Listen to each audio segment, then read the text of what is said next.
말씀 묵상 11월 14일에 함께합니다. 거듭거듭 우리가 인생에 대하여서 정의를 해보고 또 인생이 무엇인가 이렇게 생각해 볼 때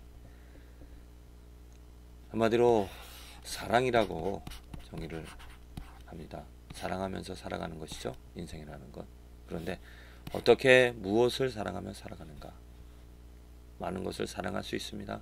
하지만 그 중에서도 하나님을 사랑할 수 있는 예수님을 사랑할 수 있는 이 삶이 삼위일체 되신 성령님을 늘 사랑하면서 동행하는 이 삶이 바로 축복이라고 말씀을 드렸습니다.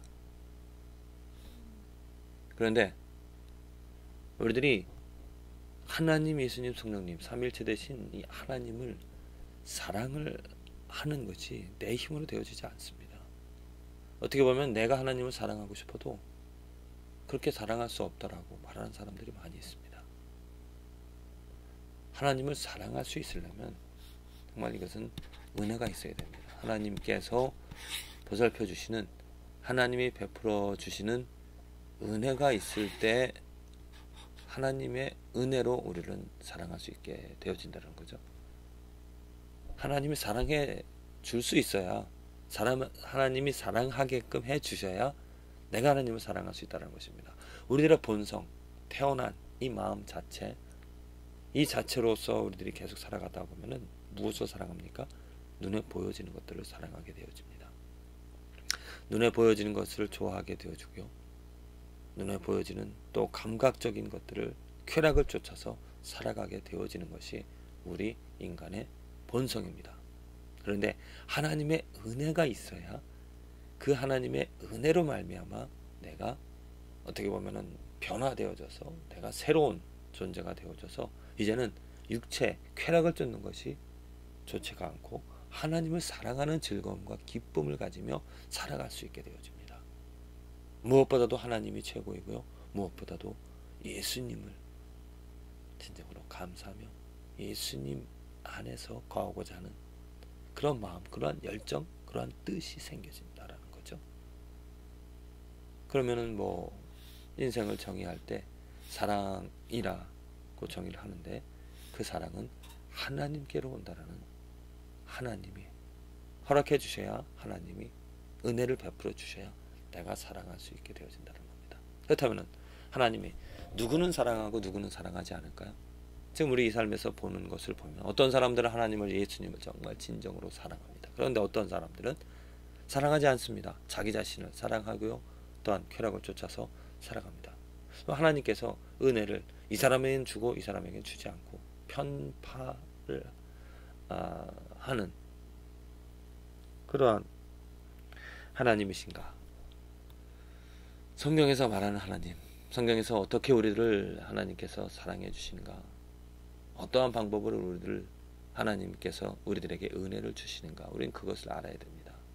그 하나님이 은혜를 주신 우리를 하나님을 사랑하게끔 해주신 그 법이 어떻게 해주셨는지 성경 말씀에 오늘 히브리서에 기록이 되어져 있습니다.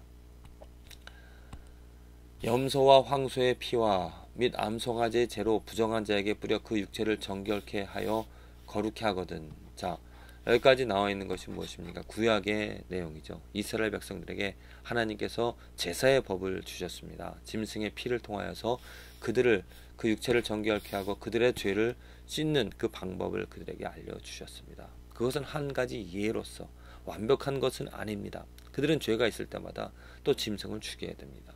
그 완전하지 않지만 어떠한 한 가지의 예로서 곧 이후에 있을 마치 모세의 율법이라든지 모세를 통하여서 그 장막을 짓게 하셨고, 또 다윗이 그러한 성막을, 솔로몬이 그러한 성막을 지었는데 그것은 모형입니다. 하늘나라의 모형이라는 거죠. 어떻게 보면 하늘나라의 그림자라고 볼 수가 있습니다. 완전한 것은 하늘나라에 있는 것입니다. 그럼 이 제사의 법도 완전한 것이 따로 있다는 것입니다. 이 제사라는 것은 완전하지 못한 어떤 하나의 그림자인데 그 그림자의 원형이 무엇인가? 바로 이것입니다.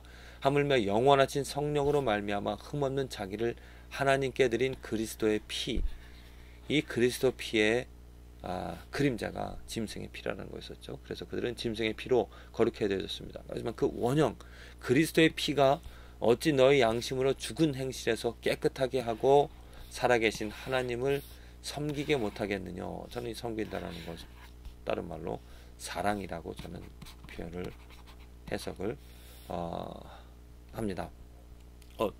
우리들이 하나님을 사랑하려면 하나님의 은혜가 있어야 됩니다. 하나님의 은혜로 말미암아 우리들이 내 육체 본성으로는 이 죄가 있어서 죄로 가득 차여서 죄가 있는 삶이기 때문에 하나님을 사랑할 수 없습니다. 하나님을 섬기지 못합니다. 더럽기 때문에. 더러운 자가 어찌 거룩한 하나님을 섬길 수가 있겠습니까?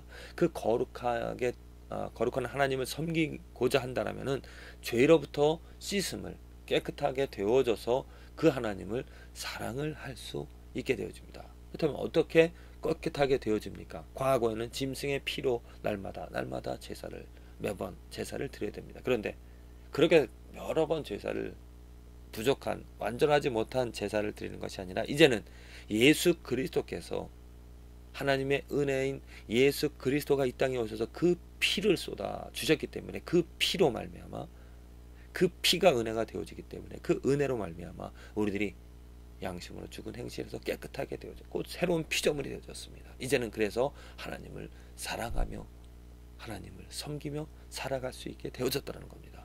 그러니까 아까 서두에 말씀드렸다 질문을 드렸던 것이 누구는 차별하고 누구는 하나님께서 차별해서 누구는 하나님을 사랑하게끔 하고 누구는 하나님을 사랑하지 못했끔 하는 그런 은혜를 차별하시는가? 아니라는 것이죠. 하나님의 은혜는 예수 그리스도입니다. 예수 그리스도는 어떠한 사람의 공로에 의하여서 착한 사람 아니면 무엇을 행한 사람 무엇을 하지 못한 사람 그렇게 차별이 되어진 것이 아닙니다. 모든 사람을 위하여서 하나님께서 예수 그리스도를 주셨습니다. 그 피를 이제는 받아들이는 그 피의 공로를 인정하는 그 피를 붙잡은 그 피에 거하는 그러한 사람을 하나님께서 그 피의 거함으로 말미암아 그 피로 말미암아 거룩하게 되어져서 그 하나님을 사랑할 수 있게 되어졌다는 거죠. 모든 사람들에게 기회가 주어졌습니다. 모든 사람들에게 하나님의 은혜가 주어졌다는 것입니다. 그래서 이제 내가 그 피를 인정하고 그 피로 말미암아 진정 내 삶이 거룩하게 되어져서 죄에서 벗어나서 죄의 구속으로부터 죄의 사슬로부터 벗어나서 이제는 마음껏 하나님을 알고 하나님을 즐거워하며 하나님을 찬양하며 하나님을 사랑하며 살아가게 되어졌다는 거죠. 어제 말씀도 그렇지만 시편 145편의 말씀도 그렇습니다. 하나님을 사랑하게 되어진 것 이것이 정말 축복인데 이것을 행하는 하나님을 사랑하는 자를 또 하나님께서 보호해 주신다라고 합니다. 이중 축복입니다. 하나님께서 우리들에게 얼마나 하나님이 그 사랑을 보여주시는가. 저와 여러분들 이제 오늘의 삶에서 누릴 수 있는 축복 은혜가 있습니다. 그리스도의 피가 나의 행위 나의 어떠한 공로가 되어져서 하나님의 은혜를 깨끗하게 되어진 것이 아니라 오직 그리스도의 피가 하나님께서 그 그리스도의 피로 말미암아 그 피 뿌림을 받은 자 그 피로 우리들을 깨끗하게 하고 구속하게 하여 하나님의 자녀 삼아 주십니다. 하나님의 자녀된 자로서는 이제는 하나님을 아버지라 부르며 그 아버지를 사랑하며 살아가게 되어진 것이죠. 하나님께서 원하신 것, 하나님께서 이 세상을 만드신 것, 하나님의 영광을 충만케 하십니다. 어떻게? 하나님이 사람으로부터 하나님을 사랑하게끔, 사람으로부터 이웃을 사랑하게끔, 하나님 사랑하고 이웃을 사랑하는 것이 하나님께서 주신 우리의 사명이죠. 목적입니다. 어떻게 하나님을 사랑하고 이웃을 사랑하겠습니까? 예수 그리스도입니다. 예수 그리스도의 피로 말미암아 우리들은 하나님을 사랑할 수 있게 되어지고요. 예수 그리스도의 공로로 말미암아 우리들은 이웃을 사랑할 수 있는 참 하나님의 아들, 딸, 크리스찬으로서 오늘 우리가 살아갈 수 있게 되어진 것입니다. 축복입니다. 더욱더 이 축복을 우리가 누리고 우리가 더욱더 열심히 하나님을 사랑하고 이웃을 사랑하게 되어질 때 하나님께서 더 크신 은혜로 보살핌으로 우리들을 인도해 주신다는 거죠. 부디 저와 여러분들의 삶 그리스도의 피 짐승의 피가 뿌려져서 부정한 것이 거룩하게 되어지는 그러한 은혜가 예수 그리스도의 피로서 온전히 완성이 되어졌습니다. 그리스도의 피가 있는 곳에 거룩함이 있습니다. 씻겨짐이 있습니다.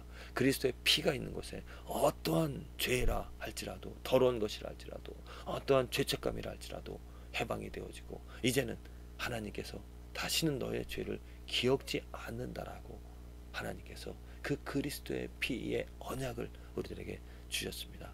부디 저와 여러분들의 삶에서 그 언약의 증거, 그리스도의 피를 내 마음에 뿌려서 날마다 그 피로 말미암아 거룩하게 되어지고 죄로부터 해방이 되어져서 마음껏 뜨겁게 진실하게 하나님을 사랑할 수 있는, 또 이웃을 사랑할 수 있는 저와 여러분들의 삶이 되어지기를 간절히 기도를 드립니다.